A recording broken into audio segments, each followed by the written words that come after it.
have the second best economic growth rate in Canada. Well, we're aiming to be number one. I want to put forward today a couple of key elements about what our campaign is going to be all about, and why I'm seeking the leadership of our party, and why I'm seeking to be Manitoba's premier.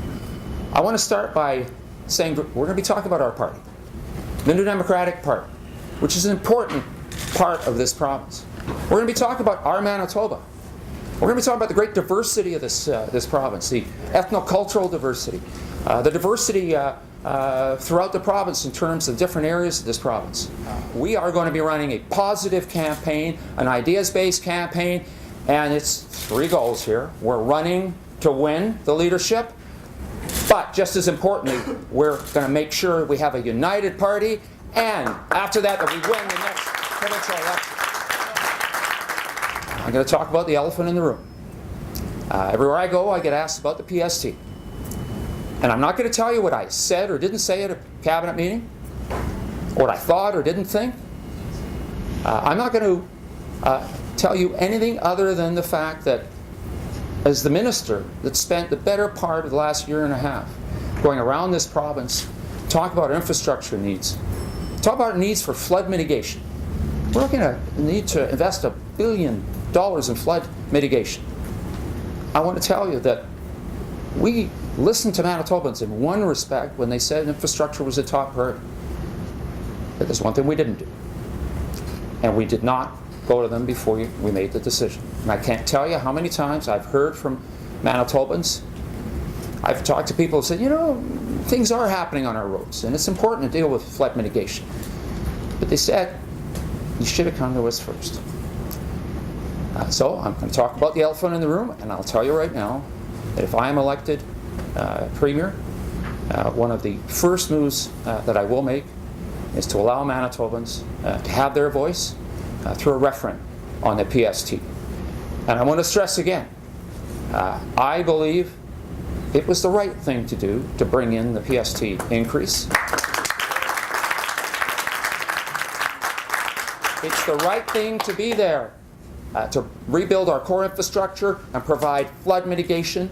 We've had three major floods in 5 years, but it's also the right thing to do to ask Manitobans to have their say. Well, my sense is what matters here is the PST, the investment in core infrastructure, important thing to do. The question is here, not the 1%, not what it's being spent on. I think we proved that, but I've talked to hundreds of Manitobans who said you should have come to us first. Well, you know, you can't change what happened, but you can certainly change what will happen in the future. And by giving Manitobans the opportunity to do that, I think people can then take a second look at the 1%, because quite frankly, that's just two separate issues. That makes no sense, because you pledged to spend money over so many years, revenue from the PST increase on your, and you know the script as well as I do. So you're backing, well, let's put it this way. You're flip-flopping. Well, That's you know what? Let's put it this way. The PST, according to Brian Pallister, will be dead if the Conservatives win the next election. Now, I'm not quite sure if it'll be dead right away or by 2020. It's been rather inconsistent on that.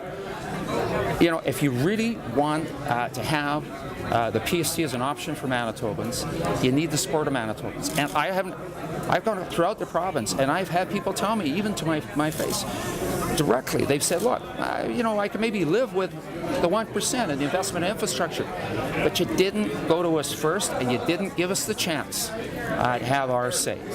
It's the elephant in the room. And to my mind, we either pretend it's not there, or we continue to disconnect with Manitobans on that issue, or we allow them to have their say.